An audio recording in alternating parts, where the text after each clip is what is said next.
Moonwalking with Einstein, a nonfiction, what could be called a science book, but not in the way that the title might suggest, because this is not about the genetic love child between a mid-career Michael Jackson, moonwalking, with Albert Einstein, who would later grow up to become Neil deGrasse Tyson. I know.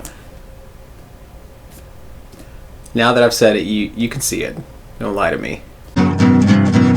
This is my favorite kind of nonfiction.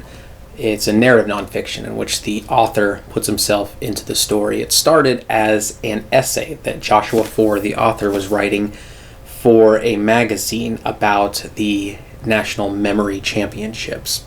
I know you didn't know there was one. Well, neither did Joshua Foer, and that's why he went to report on it. It was very interesting to him. Well, what happens is he actually ended up connecting and meeting with a guy named Ed Cook, who wrote this little book here called Remember.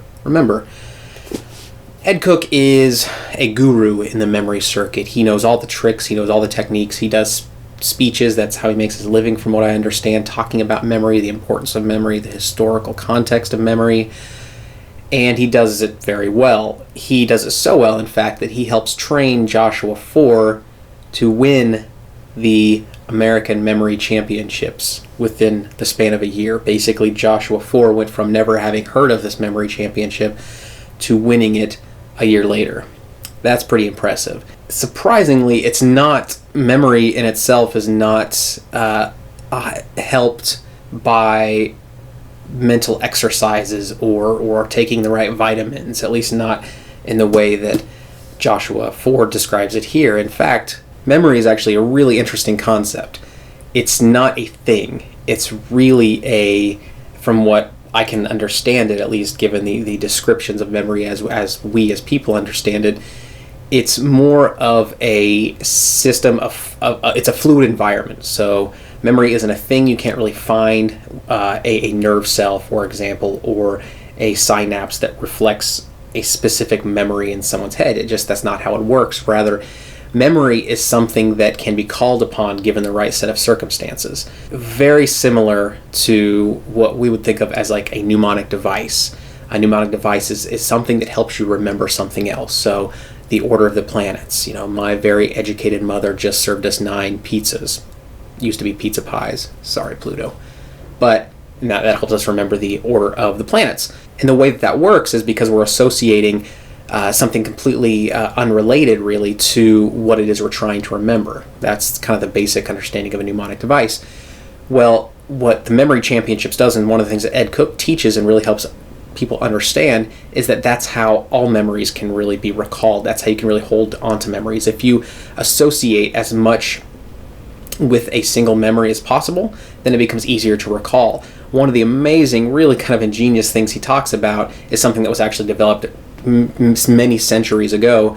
It's the idea of a memory palace. So if you want to remember, say, a grocery list, for example, you can place those actual grocery list items, visually think about those grocery list items as a series of progressive steps throughout a physical space, physical space that you know very, very well. I'll give you an example, because actually when Joshua Foer first is introduced to this concept, the reader is also introduced to the concept and is invited to make the journey that Joshua Foer does. So I'll give you really quick the first 5 items of a shopping list that that Ed Cook puts out on the table here. It is pickled garlic, cottage cheese, salmon, peat smoked if possible, 3 bottles of white wine, 6 pairs of white socks. Those 5 things, I will never forget those 5 things. The list actually contained 15, but I stopped after 5. Those 5 things I will never forget, because I've embedded them into what Ed Cook would call the memory palace. It's a very, very interesting concept. I really recommend that you pick this book up. It's not a how-to book by any means, but it does give you motivation to learn more about memory and try to understand memory a little bit more.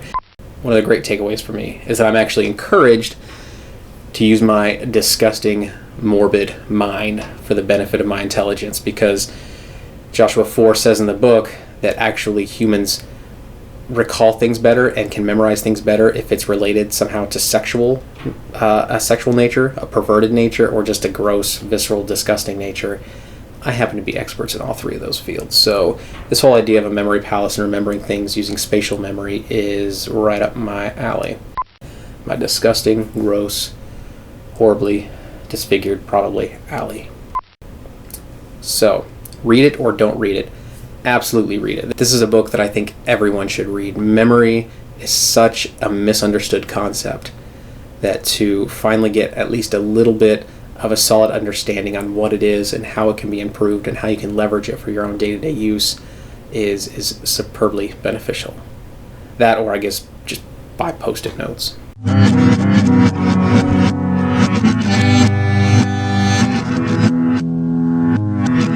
Three blind mice.